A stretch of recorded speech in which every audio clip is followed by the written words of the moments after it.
Oh my goodness. Ah, whoa, right on time. Yes. Guess who it is, fellow nerds? It's us. That's right. Your best friends at the comic shop called Cape and Cowl Comics. And this, well, I'm glad you asked. This is the Cape and Cowl Comics Picks of the Week video. That's right. This is where we talk about some brand new comics that just came out in the past week or so, sometimes in the week before, depending on how we're feeling. I have a latte tonight, so I'm going to have a latte to say about these comics. I'm joined tonight with Kevin, aka Kevbotzilla. How you doing tonight, Kevin? I'm doing great, thanks. I like that I can talk to you through the hole in our wall. I know, I heard you do that from several places. It was wild. We're also joined tonight by Aton. How's it going, Aton? It's okay, I guess. Aton's the counterpoint to our exuberance. I guess we could just talk about some comics or something, I guess. Whoa. I'm so happy to be here. Let's talk about some comics. Woo! There you go. That's better. None of this Eeyore Manhoff business. Eeyore Manhoff, I love it. My father was Eeyore Manhoff.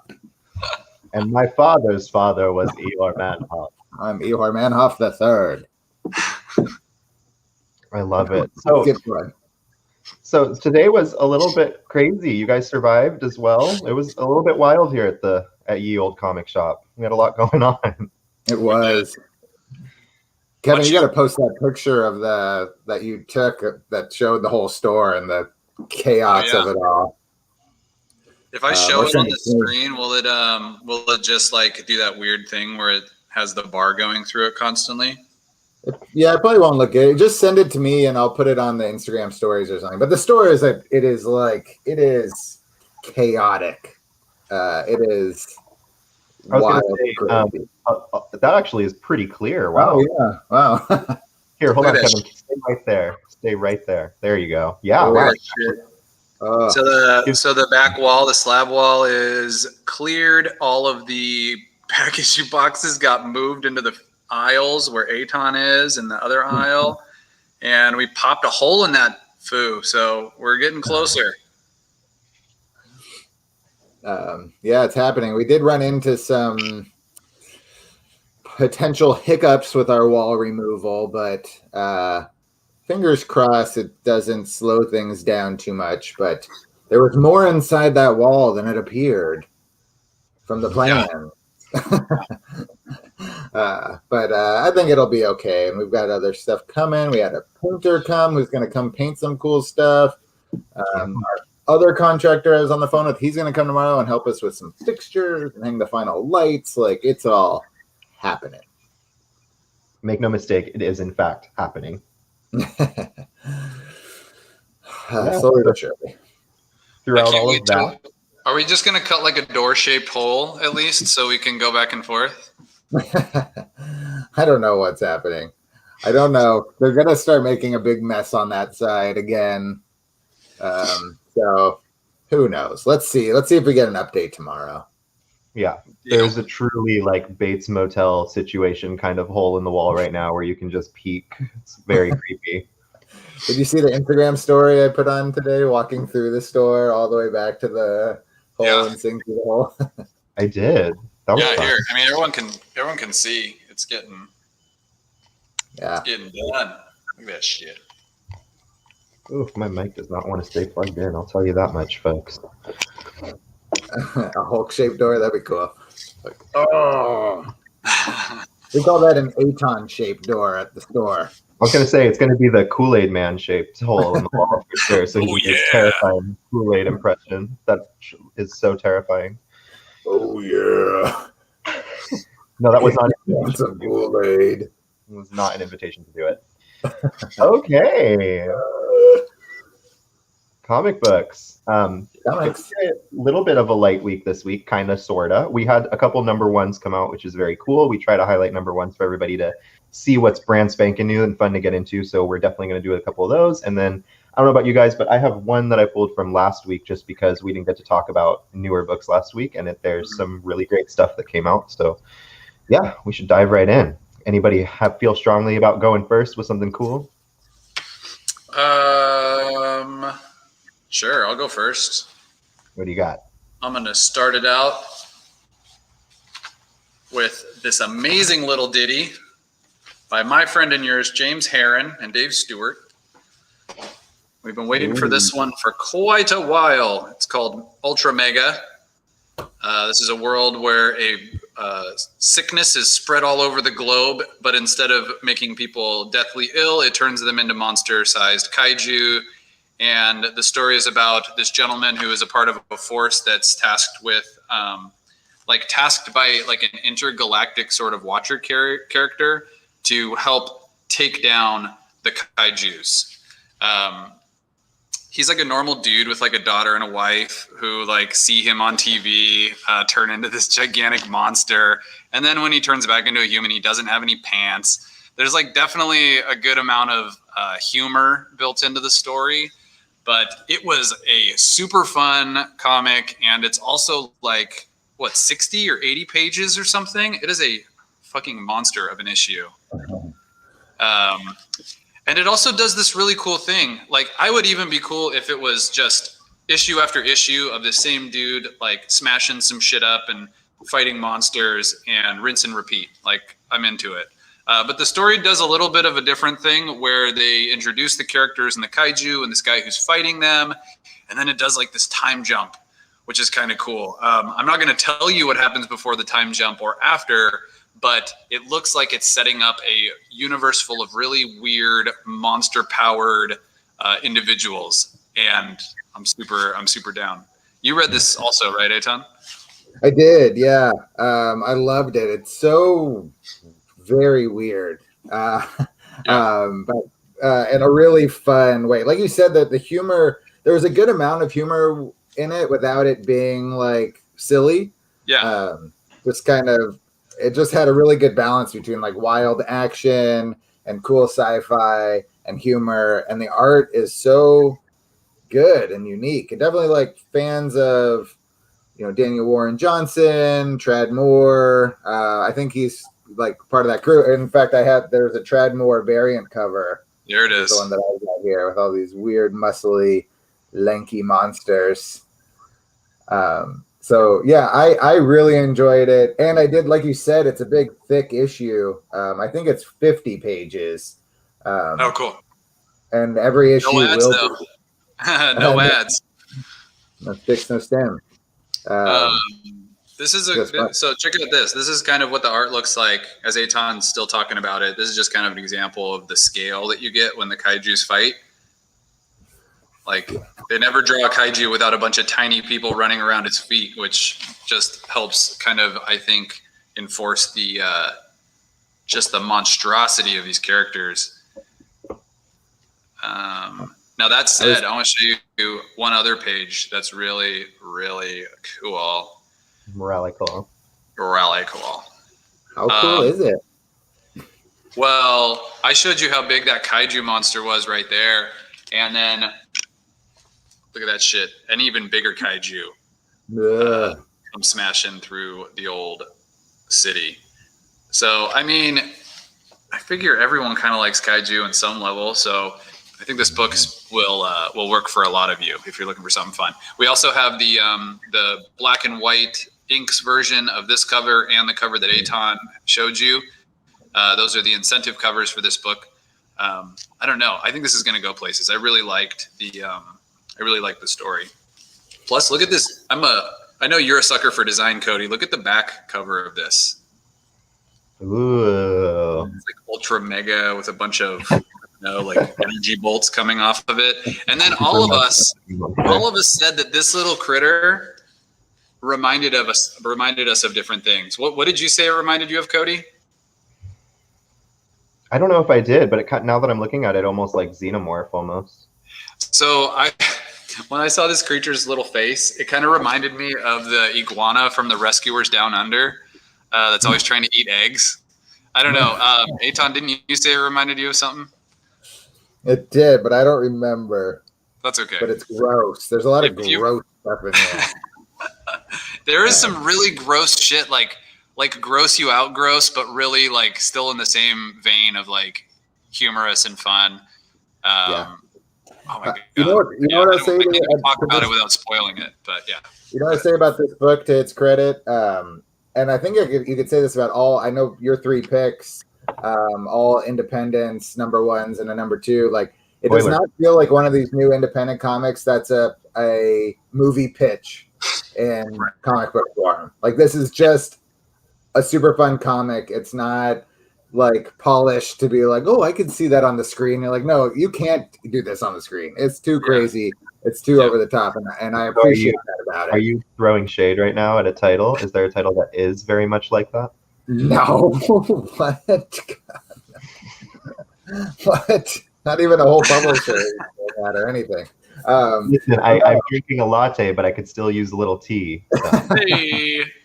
I think that it also didn't feel like your typical number 1 that you get nowadays where it's really a 2-parter.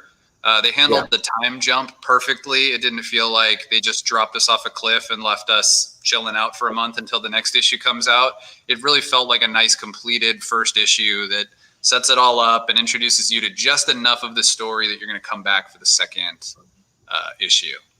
So, top marks from this guy. Cody, do you want to go next or should I? Sure, I'll go next. I will talk about a little title called Black Knight, Curse of the Ebony Blade. Sorry, 1 second. Here, somebody else go. Got an emergency. I'll go. So, do you want to go with a different title? Yeah, go with a different title. Justice. Yeah, I'll go with something else. Cool. But I know Cody wants to talk about this one. Okay, I'm going to change gears. Okay, what are you going to do? Nightwing number 78, written by one of my favorite writers working right now, Tom Taylor, with art by, who is this person? Last name Rodondo. Bruno Rodondo. I have been waiting for this since it was leaked or the press releases or whatever that said Tom Taylor is taking over Nightwing, because it just seemed like such a perfect fit.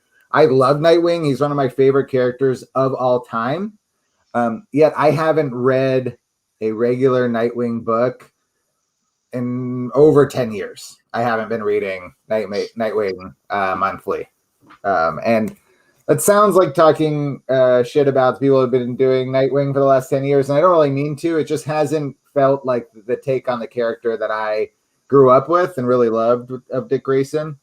And like immediately in this issue, it feels like Dick Grayson, the kid who trained under Batman his whole life, who was raised by Alfred, who would come from the circus, who like truly enjoys being a superhero or vigilante or whatever, despite how awful Gotham City is. You know, he's always got a joke and a smile, which like that's kind of what Nightwing has been missing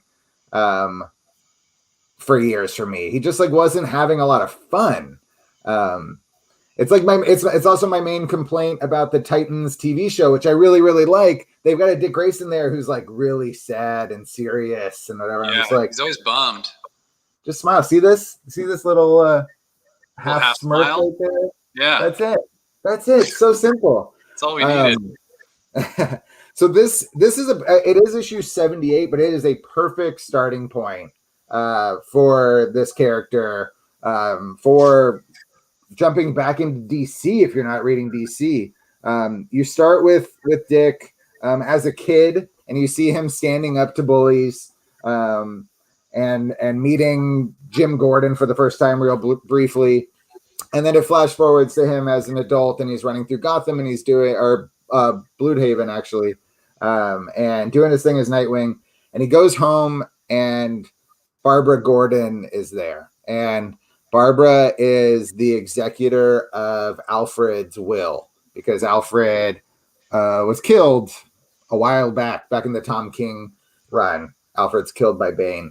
And so you get this really beautiful, so Barbara's got a letter from Alfred to Dick talking about, you know, what he's leaving him in his will, which I don't want to give up for anybody. But you get these like pages, and it's just like, it's just so good. It's just such a good like statement on who Nightwing is and what the family relationship between Bruce and Dick and Alfred was, and like it got me right in the feels, and I loved it. So you didn't get a chance to read this, right? I didn't. I only got to squeeze Justice League in on my lunch today, but I'll give it a shot on your recommendation. Tell me this, Eitan, because I know the fans want to know: is there more or less of Nightwing's sweet cakes in this one? Let me see if I can find a cake shot in here, because that is an important part of Nightwing. Is a little bit of booty. Like, I don't know if fans who have been reading Nightwing up until now, if they took the cake away, like, why would you keep reading? Why would you come back? What are we doing here? Yeah. While you're looking for cake shots, let's throw a couple of these comments up on the display. Yeah. What's good, George Dominguez? Welcome, my friend. Thanks for showing up and hanging with us today. I certainly agree with you. Venom does rule. And I thought the nullified cable and sword was amazing. I don't think we're going to go over the sword issue today, George, but you and I can talk, man. It was a really cool issue. And I'm trying to think if there was anything in there that blew my mind. There's some really good stuff in it. Nothing blew my mind quite like the last one, except there was a really cool manifold battle. That guy is very quickly becoming one of my favorites. All right. Anyways, moving on. Thanks, George. Appreciate it. Nice to see you, George. So no butt shot. I don't have any butt shots to share, unfortunately. So they must be teasing it for the next issue. Right. But also, if you haven't read Tom Taylor's stuff, he's probably best known for on the DC side, Injustice and Deceased, kind of his big Elseworldsy type stories. He also did a Wolverine run when Laura was Wolverine. That was really good. And he's done a bunch of Marvel stuff, but this is like his first kind of major DC book, and it did not disappoint. Yeah. Really, really good. Well, shit, man. I mean, playing with the characters in that Injustice sandbox has prepared him pretty well for writing the character, right? Yeah. Well, it's the best part of Injustice and Deceased both is just his character work. Like, he gets these characters down to the core and their personalities and their relationships, and that's what I want more than, it's cool to see Nightwing flipping around and kicking people and stuff, but really I want some good Dick Grayson stories, What has Tom Taylor done indie-wise? Has he done any indie books, or is it mostly Big Two? He's doing Seven Secrets right now for Boom. Right. That one's great. I really like Seven Secrets. And I think that's his. If I could be wrong, I think that's his first kind of big hit indie book. Yeah. And George is chiming in again here. Deceased was a great run. Agreed, buddy. I think that you'll find a lot of fans of Deceased here in house. Love it. Yeah, definitely. Hey, Fox Be Hungry. You tell your kids that Blippi is not nearly as cool as the Cape and Cal book show. But that's okay. We love them anyways. Blippi's probably pretty cool. It's all right. Awesome. I'm definitely going to read it. I'll check it out. You guys should check it out too. We've got like a couple A covers, and then there's some pretty cool B covers that we still have in stock. So if you guys want to check it out, get them before they're gone. Yeah. Okay. What do you got next while we wait for Cody to come back? What do I have next? Well, I was an indie focused guy this week, so I'm going to show you one of my other indie books. And I don't know if the creator of this book, the writer of this book, Dave Baker, is in our video right now, but Night Hunters 2 was a tour de force.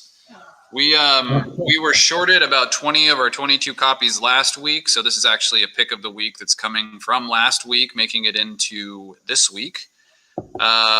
It is so freaking cool. It's like equal parts Judge Dredd meets Akira, and it's set in a futuristic dystopian Venezuela. Bruh, it is amazing. Art is by Alexis Zirit of Space Riders fame and Tarantula and our Cape and Cowl logo shirt that we have with the space skeleton. The guy is awesome. His art looks like he just split open a bunch of highlighters and just went crazy with it. This issue, we get a little bit more of a lens into. So the story is essentially about these two brothers that are growing up in dystopian Venezuela. And hey, Raul, yeah, Night Hunters. That's right, dude. The issue finally came in. So hopefully you love it just as much as I've been loving it for a week. But so the story is about these two brothers that grow up in this dystopian state and sort of how their paths diverge and then eventually come back to each other. And one of them is working for like the security force in the city. The other is working as kind of like a homegrown terrorist or I don't know, malicious sort of guy. I would say he's a freedom fighter. Freedom fighter. There we go. Yeah, thank you. I was looking for the right term, and Eitan, and he found the opposite one.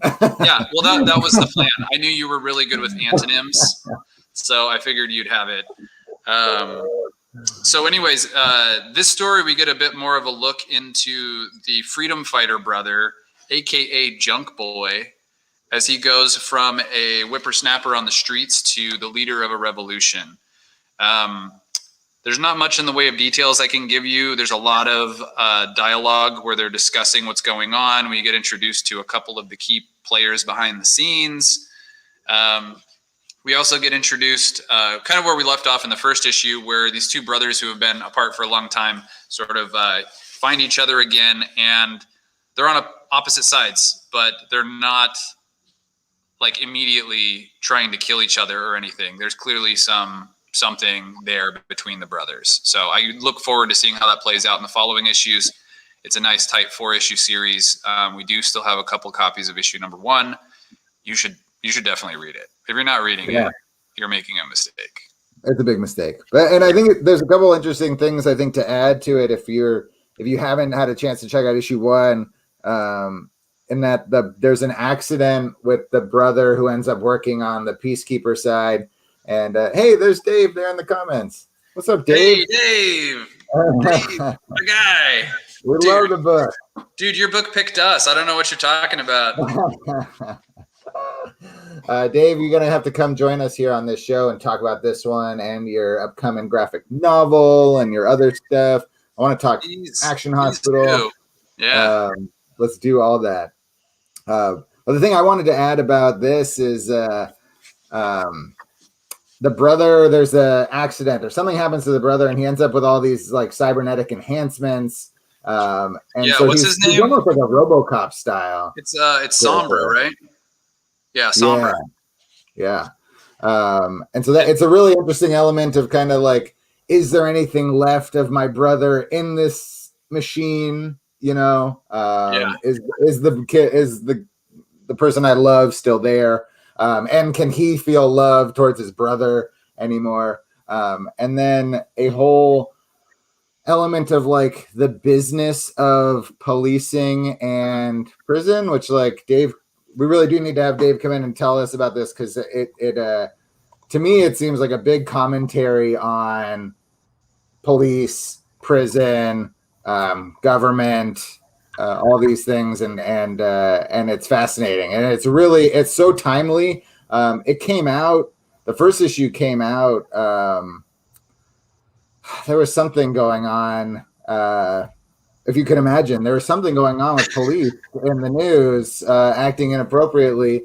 And I can't remember which one that was, but it was right when issue 1 dropped. And I was like, damn, this is just like the perfect time to be reading this and to be thinking about these issues and stuff. So very, very, very cool book. And there's something about this book, Dave. I don't know if this was a specific choice that you and Alexis made when creating the characters, but I like to get vibes of so many of my favorite like old 90s action things when I look at some of these characters. You've got dudes that have like giant like mono wrap shades and flat tops and getting totally like a New Jack City sort of vibe. You've got like dudes with crazy blonde mullets. And earlier I was thinking this crazy blonde mulleted dude reminds me of someone, and it's escaping me right now, but I'm just in love with it. I could just stare at the art for hours. So thank you so much for putting this together and for joining us today. I'm really excited to have you in the comments. So Check it out. Night Hunters 2. We still have some left. Look at that sweet ass skull on the back cover. I was also going to ask. No, I'm going to save it, Dave. We'll talk about it when you come on the show. We're going to need to have him as a proper guest so he can talk and not respond 30 seconds later. But I need to know what I'm excited about. What I'm excited about is that Cody's back. Cody, Hi. welcome back. Hello. Hi, Cody. I just have to ask, was the mullet in question Kiefer Sutherland in Lost Boys? Oh yeah. I mean, it wasn't. It was something similar. Another 90s action, or another 90s movie. It'll come to me, and then I'll have it for when we eventually do talk to Dave on the show. So yeah, I'm already making plans. So that's my second pick. Night Hunters issue 2. Get it while it's hot. Oh yeah. Cody, get in here. Tell us about some comic books. All right. So I was gonna say before tragedy struck. I don't know where it is, but the book I was going to say was Black Knight, Curse of the Ebony Blade, #1. It's by Simon Spurrier. The artist is by, last name Davila, I believe. It's an awesome first issue that takes the character into a cool place because Cy Spurrier introduces this character with a lot more pathos than the Black Knight has been given in a long, long time. You get a look at his mental state and how he's not doing so well, and he's a character that is struggling with a lot of depression and a lot of rage. I relate. So it was very easy to kind of put yourself in his shoes as he's making discoveries about his abilities that is actually linked to his state of mind and what that means in the grand scheme of where he fits in the Marvel Universe and what it means for him to be a hero in this landscape. We also get some supporting cast, and we get kind of a sneak peek that this is going to have a lot of Arthurian myth and legend, which links back to our Once and Future video. So it's kind of cool. It looks like we're injecting some mythology and some cool new character work into the Black Knight mythology, and I really, really dug it. It was a surprise hit for me this week, and the art's really beautiful too, and it really fits this fantasy tone that the book is going for. Lots of castles and that kind of imagery captured really well. The colors are beautiful. The colorist escapes me right now, but it's a very good looking, vibrant book. So it was a pleasant surprise this week. You guys were talking about it on maybe Tuesday when we were unpacking about being excited about it. Kevin had maybe read it because we got our stuff a day early. And you guys were like Black Knight, and I was like, really, Black Knight? I don't know about Black Knight because I never really read any Black Knight stuff. Yeah.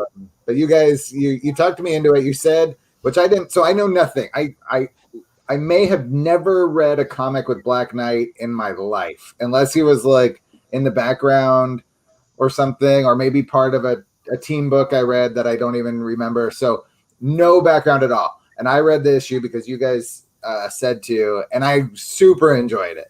And I really like this character. So if you are like me and haven't read Black Knight stuff, I think you can jump right in here. You get right away just from the reaction of the Avengers when he shows up, and they're like, "Oh, cool, Black Knight's here." Great. And I feel like as a character, I feel like if we were talking reality and there were superheroes that existed in our real world, there would be way more fucking superheroes like the Black Knight than there would be like, the main superheroes that we see. Like, he's such a flawed dude who is so down on himself, and his power stems from that. And like the fact that I feel like I've seen Black Knight in enough stuff in the past that I was like familiar with who he is, and the fact that he has some like unimaginable power in his sword, but I don't really recall ever reading much or seeing that happen. And it was a friggin' delight reading this issue, seeing how that all played out. Yeah, he was at a couple points in Marvel history, he was an Avenger, but he was really a prominent figure in the Avengers in the 90s and like the leather jacket era. And he was actually the sometime lover of the Eternal Cersei. So that's kind of fun. They were involved romantically for a while there. That's cool. Do you think that his character is going to make any sort of an appearance in the Eternal stuff that's going on?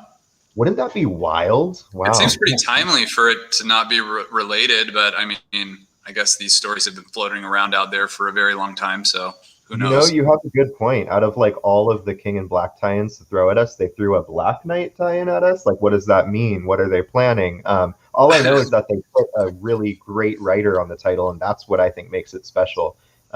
It takes a pretty quality writer to make a character like this kind of not even just appealing, but make him appealing on a wide scale to like get readers into a character. And Cy Spurrier is just fabulous. I love him, so it's a good pair. And I mean, if you guys want, like even Thor can't pick up the Black Knight's sword. Right. Like Thor tries to pick it up, and he's like, "What the fuck?" And then Black Knight's like, "Oh, it's cool, I got it," and it flies to him. So he basically has like his own counterpoint to Mjolnir. I really liked. Yeah. There's so many elements of this that I loved that I will definitely read the second issue. I'm actually glad you showed that, because I did want to mention, I did say that, he's a character who struggles with depression, anxiety, but there's a huge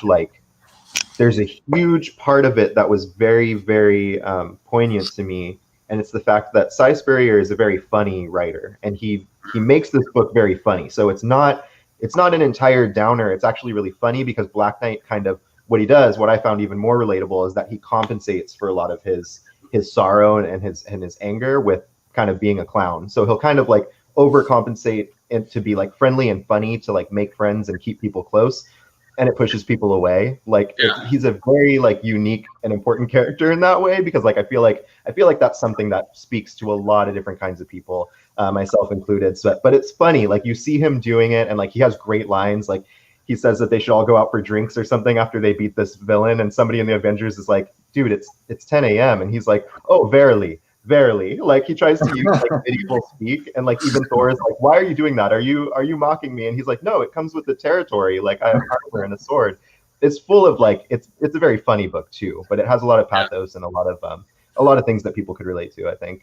So he does just totally put on that front of being like an old knight and talking that way and all that stuff. He's just a regular dude who has knight armor and this sword. He's not from like Arthurian time or anything, or I think like, if I'm not mistaken, I think at one time that's who he was, but then he's kind of the avatar for this power, if I'm not mistaken. But I think like when this book first came out, I think it was like, I'm not sure if it was always Dane Whitman, but as long as I've read the character, it's been Dane Whitman, like in the 70s stuff.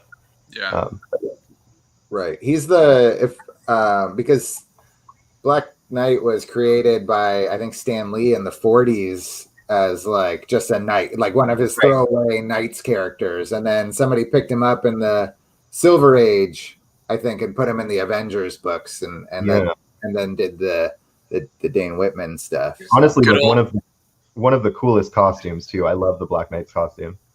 I was gonna say, good old Arthurian legend, just slap a color in front of a knight's name, and all of a sudden he's some immortal head lopping son of a gun. I liked how much of a tryhard he is, and I mean, it's pretty obvious that he would be much better served by just being a gruff asshole. But he tries so hard to be such a friendly guy, and to like, I think it's because his power is based on his self-loathing or whatever. So he's got to do something, otherwise, sink completely into that. I don't know. I like all the analysis I can do in my brain on this character, because he's such a relatable, like, real person as opposed to a demigod.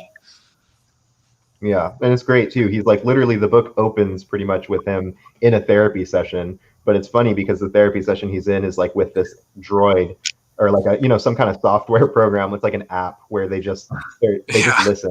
So they're there to listen, but like he starts asking questions like about like philosophical about his life, and they're like, "We will remind you that we are actually not a service that will respond." And he's like, "Oh, I know, but like just whatever, keep listening." So, I don't know. I thought it was a fabulous first issue. I really, really loved it, and I hope Cy Spurrier can play with this for a while. I hope it's not a typical Marvel thing where it just gets the chop in 2 more issues, but we'll see. Yeah, I'm hoping it's. I mean, I think with Marvel, hopefully we'll get at least 5, but I would like it to go longer. I would keep reading it, which is saying something, man. I don't give a shit about a superhero who wears a suit of armor and carries a sword usually, but this was me neither. Cool. Yeah, totally. It's a 5-issue miniseries. Okay. Thank you. So you get at least 5. That sounds about right. Well, maybe they'll give it the Iron. What's the one that's Iron Fist series? Not Iron Fist. What's the martial arts series? Shang-Chi. Shang-Chi. Maybe they'll give it the Shang-Chi treatment. They'll do a 6-issue, and then another 6-issue, and then an ongoing. Could be. Okay, I'm ready for my next one. And All right, go for it. I waited on this one, Cody, because I talked about Nightwing first so that you could be here. Oh, yeah. I talked about Justice League number 59 written by Brian Michael Bendis with art by David Marquez. Is that right? Yeah. Is that Marquez's first name? And then colors by Tara Bonvillain, who I know I need to shout out whenever she's on a book because Cody loves her. Yeah. But I've been really looking forward to this. I've enjoyed Bendis's DC work since coming over a couple years ago. He was doing Superman in Action Comics. He did Naomi, and he did Young Justice and Legion of Superheroes, and all of his like creator-owned stuff. So he's been busy. And that said, I read this issue, Justice League 59, my very first reaction is like, why hasn't he been doing this the entire time? Like, this is what Bendis does best. He loves to do conversation and characters bouncing off each other, and he clearly has a love for these characters. Again, getting down to like I was saying about Nightwing, about really understanding the characters and their voices and this stuff, and he's writing, maybe 6 different characters here, and they're all like my idealized version of themselves and bouncing off each other.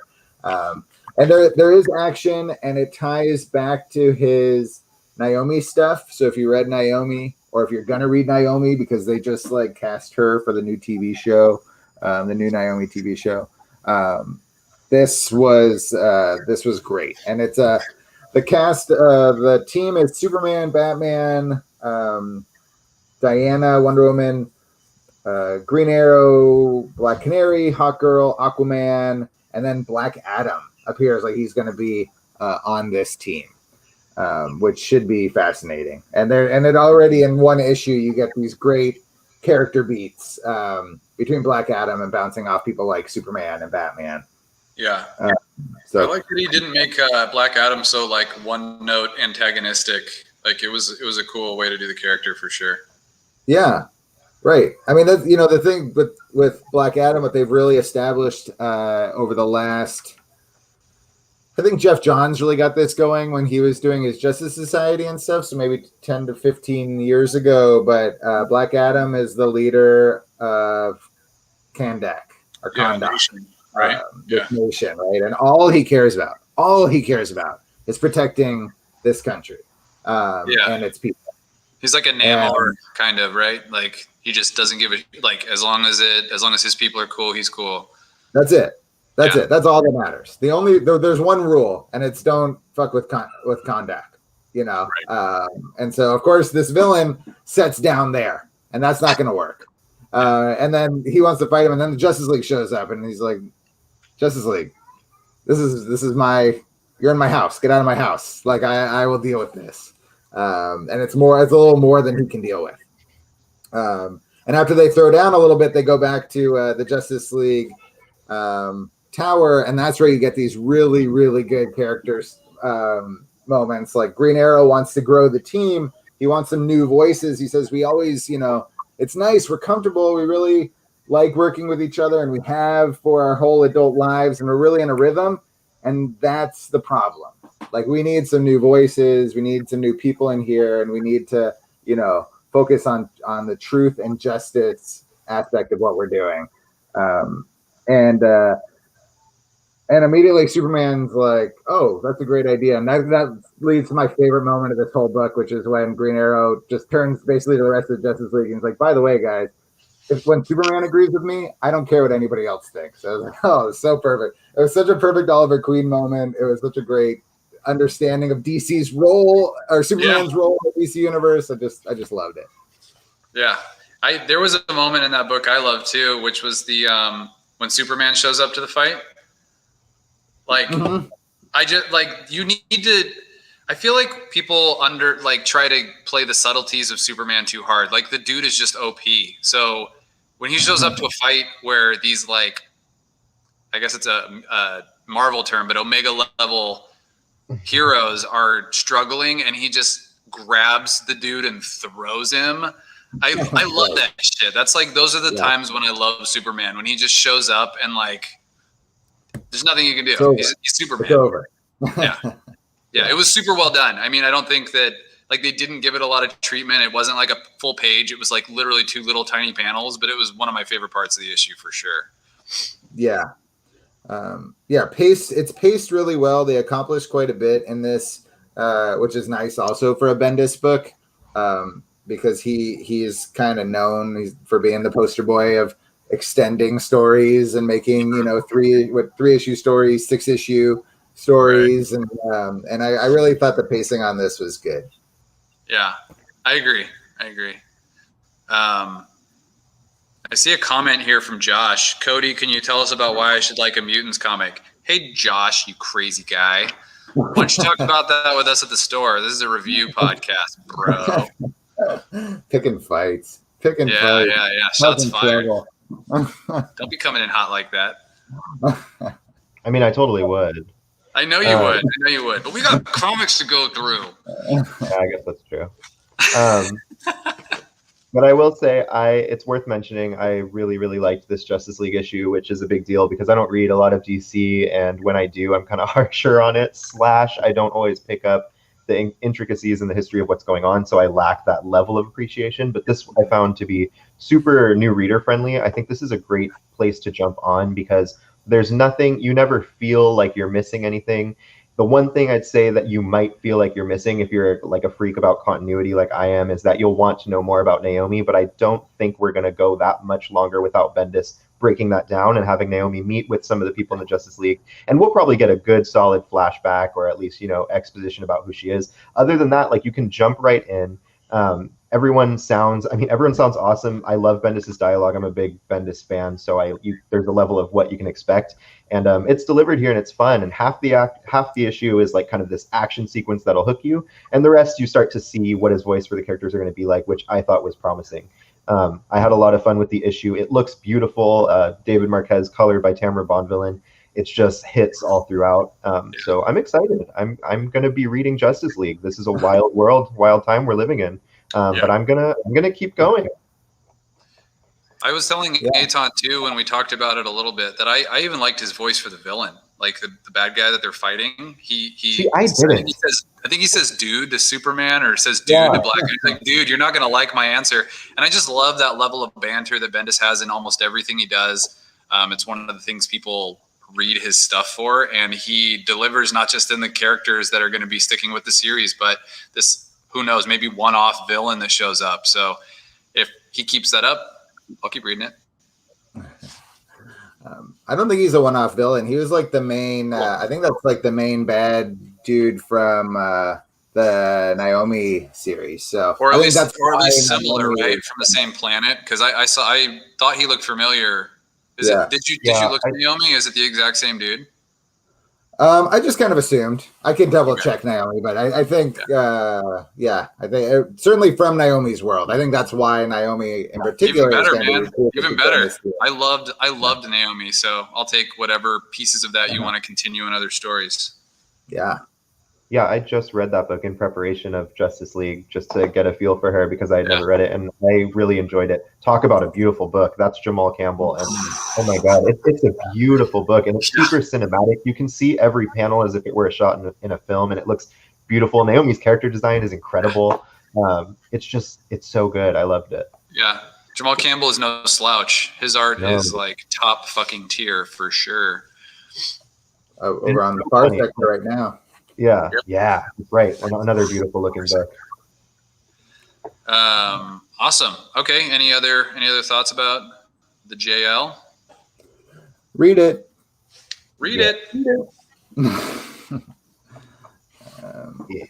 What's that? What you got? This is my next pick of the week. This was just a freaking delight, man. Orphan and the Five Beast is a new title from Dark Horse Comics by James Stokoe, doing the writing and the art duties, which if you've ever seen a James Stokoe piece, you will 100% recognize and love everything about this issue. Even if you don't care about super cool martial arts stories where people have to fight essentially like overpowered demons across a land to save the people. This story is sort of this story picks up with this apprentice who's been training under a martial arts master, and he runs across an intruder in their village who has a symbol burned into his forehead. The master tells him that symbol is for those followers of the five beasts, who are these mysterious characters that long in the past, or long ago, he taught them certain skills so that they could handle a threat to their people, with the understanding that once they dealt with their problem, they would come back and continue their training with the master. They didn't do it. So they took the powers that they learned from him and became these savages that just have been ruling over the land with an iron fist and killing people and just being all sorts of bad. So the story picks up with the apprentice, classic, apprentice leaving the home to go set out on this adventure that his master set him on to fight the bad guys. And we get introduced to the first bad guy that he's battling, the first of the five beasts. I just want to show you guys a little bit of the art in this. Thunder thighs. Thunder thighs. Oh my God. There it is. I'll let Aton show it off. Look at that guy. Thunder thighs. Wait till you see what he does with his thighs. Yeah, I'm not going to spoil that because that was horrifying and amazing at the same time. Yeah, I don't know. Every freaking page is like this just colorful wash of. I don't really know how to describe the dude's art. It's hyper detailed. It's got a little bit of like a Mobius sort of feel to it, with like the shading being done with tiny little hatch marks. It definitely has like manga vibes to me. I don't. Not that I read a lot of manga, but I mean, it's a fairly breezy story. But it took me 45 minutes because I just like every page. I'm just like kind of sucked into every page. I want to make sure because everything is so hyper detailed. I don't want to miss anything. I want to see every one of those details. Primus 4000. That is Orphan and the Five Beasts, a new book by James Stokoe on Dark Horse. We have plenty of issue 1. If you guys want to read it, I highly recommend it. It might have been my favorite comic of the week, and I've already talked about my 2 other favorites, which I was gushing over. So you can imagine how cool this was. I want to show you one page, and if this one page doesn't make you want to read it, this is where Orphan Mo, the name of the character, kicks off his adventure. To me, this felt like a scene right out of like One Piece, like where Usopp's running off and his friends are cheering him on. So the old sensei is like, "Ahead of you, demons walk the earth. Go and become an emissary for hell." It's fucking awesome. Just hella martial arts movie, manga, anime style. I don't know. I'm in it. I'm going to read the rest of it. I'm sure you guys are too. There's another one of the villains. So good.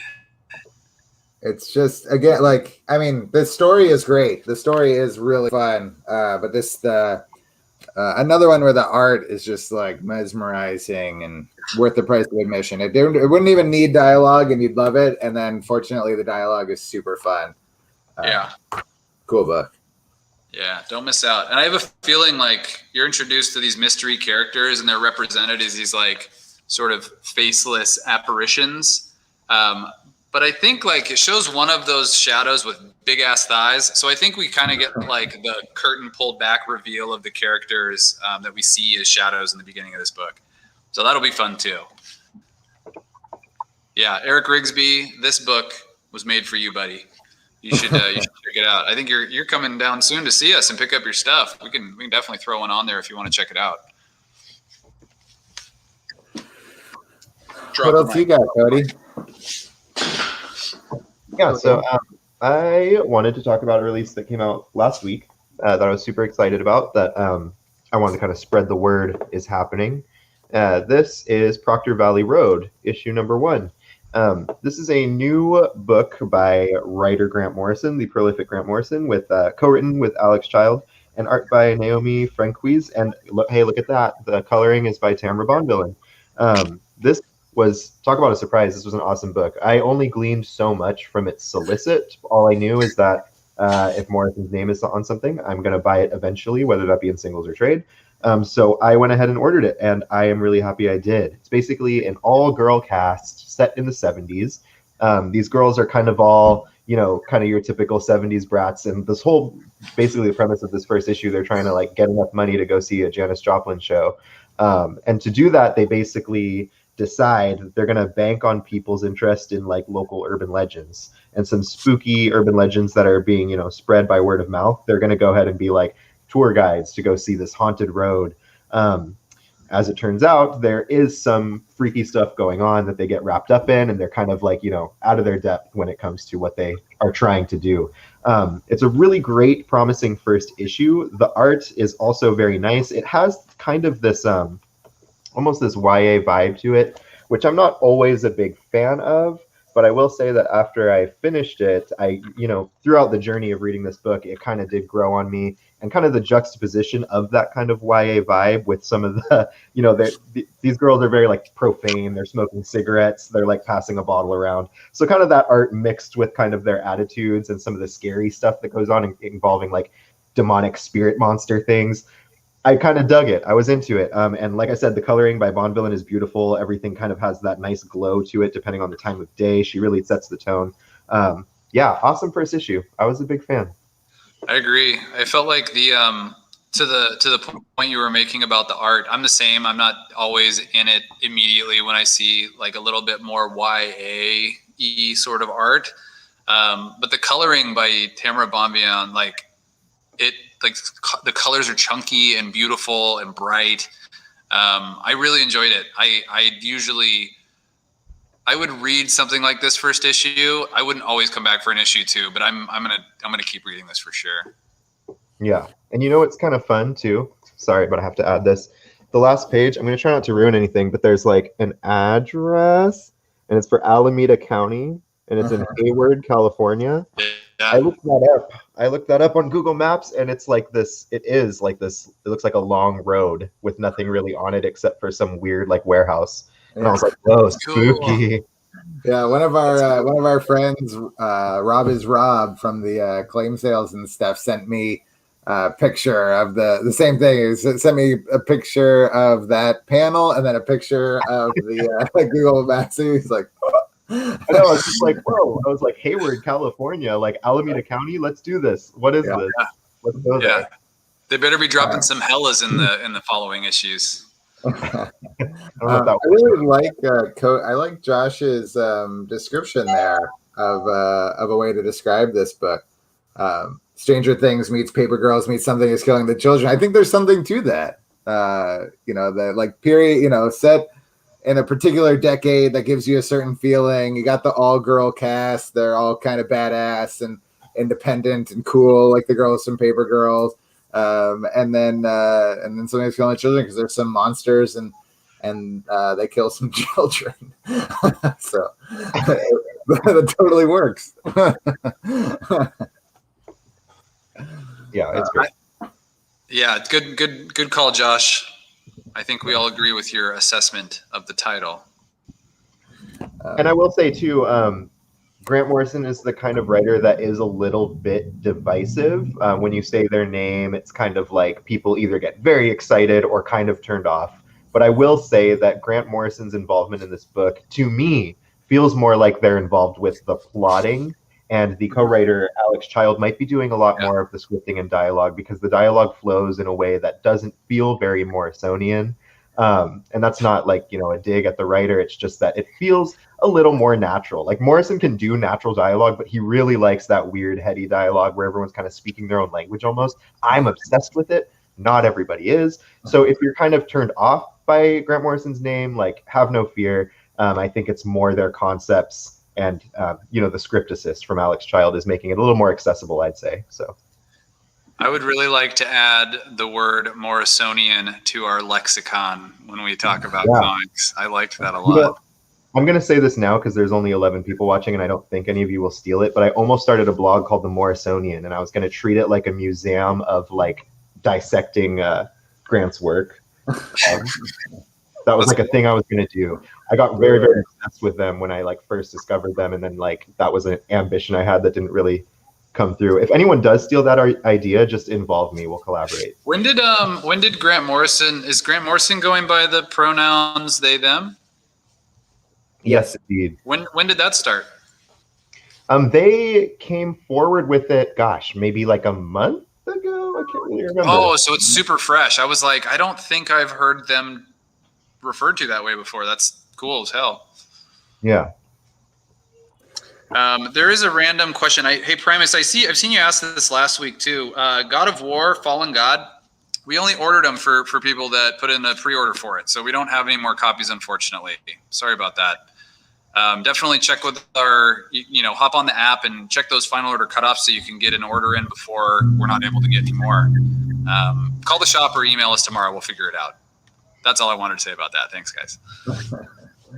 I got one last book to squeeze in, and I'll be predictable and basic. All these things is another DC book. The Superman Red and Blue. It follows this popular trend in comics right now, spinning out of the Batman Black and White that's been done over the last few decades, but is back right now. You got Wolverine Black, White, and Blood, Carnage Black, White, and Blood. There's going to be Wonder Woman Black and Gold. Anyway, it's an anthology, and it's all red, white, and blue for Superman. And what I think really stands out, but I mean, all of this, every story in here is actually really good. There's 4, I think, short stories, and they all are like excellent. But I think as a kind of an indication of what DC is doing and where it's going post Future State and the new Infinite Frontier, of this blend of like new voices. Like there's a Superman story in here by Cody's favorite duo currently, Dan Waters and Danny. Yes. Who are like not 2 creators who you'd be like, ooh, Superman, like they should be doing Superman. But they do Superman, and they do it in maybe 6 or 8 pages, and it's great. And like also, this is Dan Waters' second time writing Superman recently, because he did the Superman Wonder Woman Future State, and I thought that was really, really good. It's like I say, it's just not somebody I would expect to get Superman right so quickly, and so it's exciting.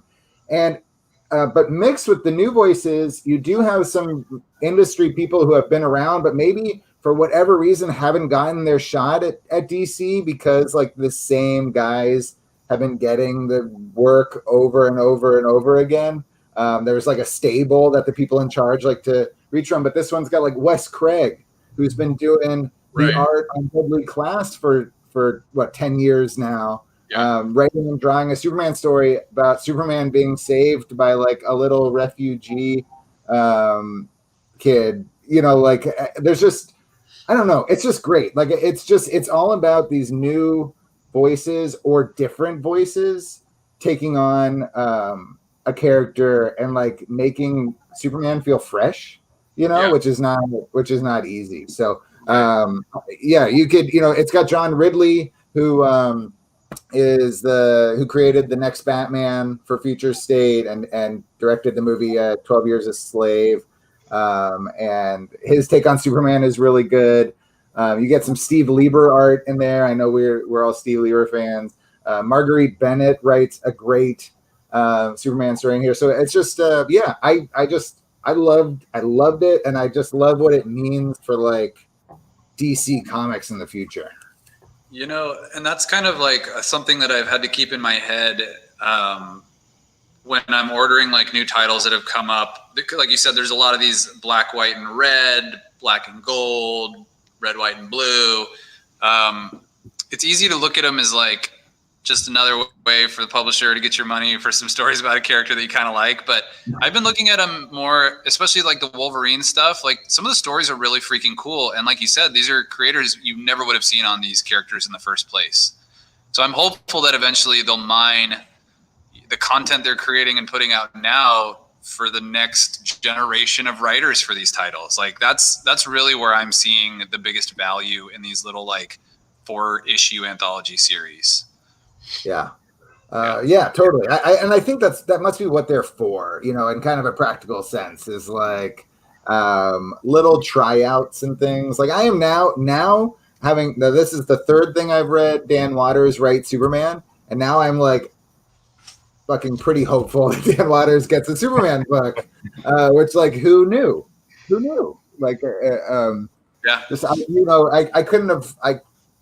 I never would have picked that. Like, give me a list of 100 creators' names, and be like, and say pick 90, and I don't know that Dan Watters would have been in that list. So sure. it's great. I love it. That's fair. He would be in the 90. He would absolutely be in the 90. He'd be like number 69. Nice. You guys, we did a good job. We did 3 issues each, and we did an hour exactly. Did Cody get? I don't know if Cody got to do his. Oh, Cody, did you not get your third? Yeah, but that's okay. Next time, Cody can do an extra one next time. He can have one of mine. Hey, Cody, do you want to honorable mention? Just show off the other one that you were going to do. Just say, hey, this is what I was going to pick. Because we do have these mostly in stock. So if you guys are looking for a good recommendation, look at that hot, amazing Iron Man cover. It's a variant, but this is number 7. Yeah, there's the A cover. This is actually one of my favorite superhero books out right now. Every issue, I'm so pleased with it. So yeah, Iron Man. If you're not reading it, please do. Christopher Cantwell is doing awesome things in this. I'm really starting to love Chris Cantwell in general. I'm going to start picking up some of his other stuff just because I've been so wowed with what he's doing here. So yeah, good on Iron Man for sure. The trade came out. The trade for the first volume came out yesterday. I think we might have sold out, but we got more coming. Yeah. Very exciting stuff. Cool. Thanks for joining us, everybody. Hope you had some fun. Hope you learned about some cool comics that you have to read. Yes. A lot of good ones. Yeah. If you want to know more, please email or give us a call at the shop. If you have any trouble ordering online, same thing. Let us know. We're happy to help. Yeah. Thanks so much. Yeah, and if you guys want to pick up these titles, any of the things we talked about tonight, or other things, everything's available at the website. There's a link in the description. Go ahead and click that and get your shop on. Thanks for watching. It's worth mentioning, too, that tomorrow the email will go out for final order cutoff. So for people like our friend Primus 4000 here, who's looking for God of War, Fallen God, and the Alien #1 issue, I would go to that and, check and see if you can put a pre-order down for one of these, or if you see it in there and you can request one. Luck favors the prepared. So if you come into it on release day hoping to have one and it's a small title, there are some chances we might not have enough copies for you. So be sure to check that tomorrow when you get the email. That's my PSA. Yeah. The more you know. All right. Good job, guys. Good. Thank you, everybody, for being here. And we'll see you next week for a book club show.